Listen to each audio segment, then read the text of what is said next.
అదే RTV app వార్తల్ని క్షణాల్లో చదివే అవకాశం ఉంటుంది. ఒక న్యూస్ పేపర్, ఒక టెలివిజన్ ఛానల్ మీ చేతుల్లో ఎప్పుడూ ఉంటాయి.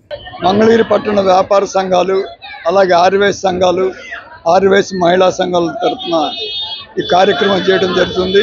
గత 20 సంవత్సరాల నుంచి ఇది 21వ సంవత్సరం. ₹1,00,000 మొదలుపెట్టి ఇప్పటికి 2,30,00,000తో మరి ఈ రోజున ధనలక్షాలంకారం చేయడం జరిగింది. మాకు అందరూ కూడా మంగళగిరి పట్టణంలోని వ్యాపార సంఘాలు, అలాగే ఆర్యవైశ్య సంఘాలు, ఆర్యవైశ్య మహిళా సంఘాలు మాకు ఎంతో తోడ్పాటునిచ్చి మాకు ఎటువంటి సహాయ సహకారాలు కావాలన్నా వాళ్ళు 20 సంవత్సరాల నుంచి అందిస్తున్నారు. ఇది 21వ సంవత్సరంలోకి అడుగుపెడుతున్నాం.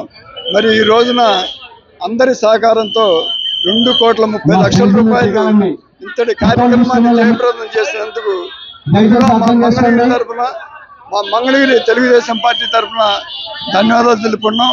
అలాగే మాకు లోకేష్ గారు వెన్నంటి ఉండి మీ వెనకాల మేము ఉన్నాం, మీరు ఏ కార్యక్రమాలైనా చేయండి, మీకు మేము సహకరిస్తామని చెప్పడం జరిగింది. అలాగే తెలుగుదేశం పార్టీ వారు కూడా మాకు సహకరించి మమ్మల్ని ప్రోత్సహిస్తూ ఏ కార్యక్రమం చేసినా మీకు మేము అండగా ఉంటామని, తర్వాత పోలీస్ డిపార్ట్మెంట్ వారిని కానీ ఎంఆర్ఓ గారిని కానీ ఎవరినైనా మాకు సాయం చేస్తుందో వారు చెప్పడం జరిగింది. అదేవిధంగా మాకు పోలీస్ డిపార్ట్మెంట్ వారు కూడా బాగా సహకరిస్తున్నారు. మరి వారి సహాయ సహకారాలతోనే ఇంతటి కార్యక్రమాలు చేయడం జరుగుతుంది. For latest updates on India-Pakistan tensions, download RTV Live app.